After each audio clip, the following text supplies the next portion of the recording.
Saya pernah membaca di dalam kitab Ihya Ulumuddin, ternyata wali-waliullah ketika mengagungkan Allah, memuji Allah, mensucikan Allah, tidak hanya sebatas di tempat pembaringan, tidak hanya terbatas di tempat sujudnya saja, di tempat sholatnya saja, di rumah ataupun di masjid saja.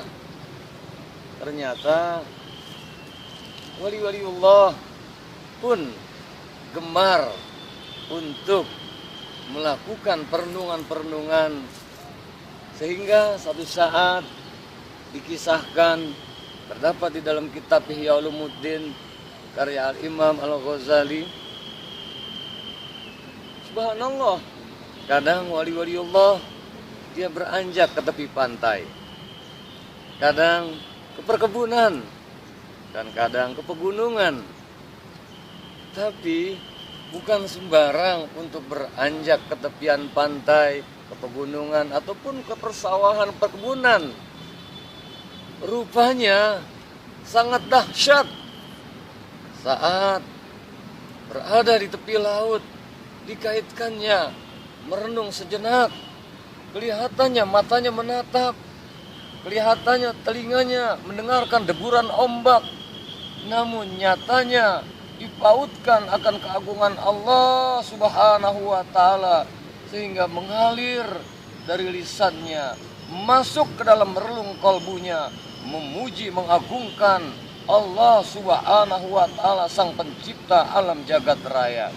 Ketika ada di perkebunan, sampai-sampai ditatapnya pepohonan yang ada, Allah dikaitkannya tanahnya satu, namun tumbuh berbagai macam aneka pepohonan. Siapa yang menciptakan ini semua? Allah Subhanahu wa ta'ala. Rabbana ma khalaqta hadza batila subhanaka faqina adzabannar. Rabbana, wahai Tuhan kami, ma khalaqta hadza, apa-apa yang kau ciptakan ini batila, tiada yang sia-sia. Subhanak, maha suci engkau ya Allah. Faqina adzabannar, dan kami berlindung dari jerat api neraka. Ketika ditatapnya langit pun demikian, ketika ada di pergunungan pun demikian, ringkasnya luar biasa. Rupanya ini yang dimaksud daripada zikir, fikir, zikir. Dia menyambung dan saling bersinergi. Ketika berpikir bukan sembarang pikir, namun yang ditatapnya, yang dilihatnya, yang didengarnya langsung kontak, langsung terpaut dengan Allah Subhanahu wa ta'ala. Sehingga menjadilah suasana batinnya berada di perkebunan, jiwanya ada di perkebunan, di laut, di pegunungan, dan sebagainya. Sehingga yang dilihatnya, yang didengarnya, semua untuk mengagungkan Allah Subhanahu wa ta'ala. Hikmah apa yang kita bisa dapat? Kita pun alangkah indah di balik kesibukan, bekerja, beraktivitas, apapun profesi kita, dimanapun kita berada, upayakan, bautkan yang kita lihat, yang kita dengar, yang kita rasakan, angin sepoi-sepoi, langsung terkait dengan Allah Subhanahu wa ta'ala. Subhanallah wa bihamdih, adada khalqih wa ridha nafsih wa zinata arsyih wa midada kalimati. Ya Allah, kami ini ciptaan-Mu. Balik semua kami berada dalam suasana segala ciptaan-ciptaan-Mu, ya Allah. Jadikan kami mampu merasakan kedekatan, takarrub, mendekat kepadamu, ya Allah. Bukan hanya dalam sholat, bukan hanya dalam saat sholat, bukan hanya dalam saat di atas sejadah kami berzikir mengingat-Mu.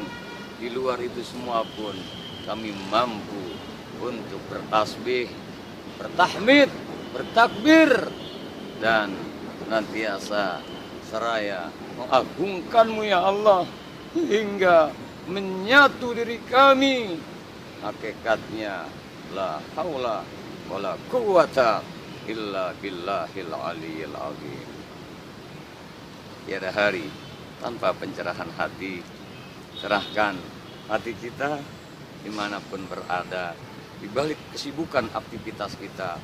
Percayalah, dimanapun kita berada, apapun yang kita rasakan, yang kita lihat, sesungguhnya terdapat butiran hikmah kalau kita mau menggunakan mata batin kita, mata hati kita, kita pautkan semua pada keagungan Allah Subhanahu wa Ta'ala. Sehingga hidup kita bermakna, baik dikala di dalam masjid, di luar masjid, di dalam rumah, di luar rumah, di kantor, di luar kantor, di perjalanan, berinteraksi batin kita dengan Sang Pencipta, mengagungkan Allah Subhanahu wa Ta'ala, sehingga kita akan mengalir zikir subhanallah walhamdulillah wala ilaha illallah wallahu akbar. Terasa keindahannya, terasa kelezatannya berzikir mengingat Allah Subhanahu wa Ta'ala, sehingga lisan terus basah dengan zikrullah, hati pun terpaut mengagungkan, mensucikan Allah Subhanahu wa Ta'ala. Assalamualaikum warahmatullahi wabarakatuh.